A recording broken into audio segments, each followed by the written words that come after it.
You did touch on that with the first question, but Barbara here wants to dive a bit deeper.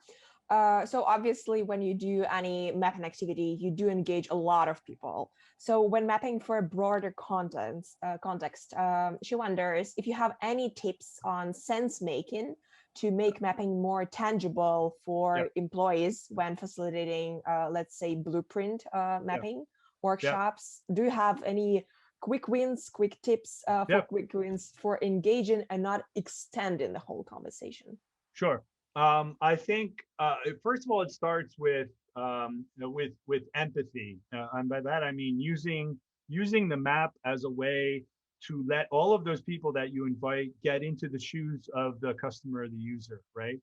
And not trying to find solutions, but just using the map as empathy. And I have some techniques that I put in the book. But one thing that I like to do is just have people read through the diagrams, right? So very often what I'll do is, depending on the size of the group, I mean, you have to design the experience depending on your situation. But let's say I have a dozen stakeholders. What I might do is break up into different breakout groups and give them each a third of the journey map, right? So say, hey, you take care of the, the first part, you take care of the middle part, and you take care of the end part, just to give them a little bit more focus, but then go deep and actually give them a task, like to find what's missing, or to, or to pick out what are the, if you had to tell the other two teams, what are the top three things that they have to know about that part of the journey, right? And do that in breakout groups, and then come back together, and then you share what you learned, right? That's just one example. You don't have to break it up into chunks, but sometimes I find that helpful, because otherwise you're just looking at the top level and you never get into the detail. The point is, before you start coming up with solutions, provide an activity that engages the participants in your workshop with the diagram itself. Because if you flash that thing up on a PowerPoint slide, or if it's up on a poster in the room, that doesn't mean they're actually going to engage in it and read it, right? They might say, oh, it looks pretty, right? You don't want them to say it looks pretty, right? It's nice that it looks pretty, by the way, because then it's compelling, but you want them to get in and understand the pain points, right?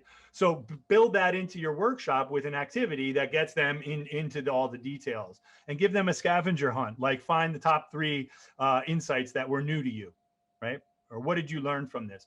The next thing you want to do is so that's just using mapping as an empathy building tool, right? Then the next exercise that I might do is trying to find your opportunities. So that's where you can do things like dot voting or grading yourself, right? That type of thing. So you give everybody a sticker and say, what's the most important point in this experience for us, and what's the most important point for the customer? One of the slides that I showed actually had that. There were two different colored dots, right? And guess what? If you do that and then take a step back, you can see where there's a cluster of your dots and a cluster of the customer dots, right? Okay, let's take that now and make sense of that. Let's take that, and that's the thing that we're going to then use as an opportunity point, right? What are the problems inherent in that cluster as well too?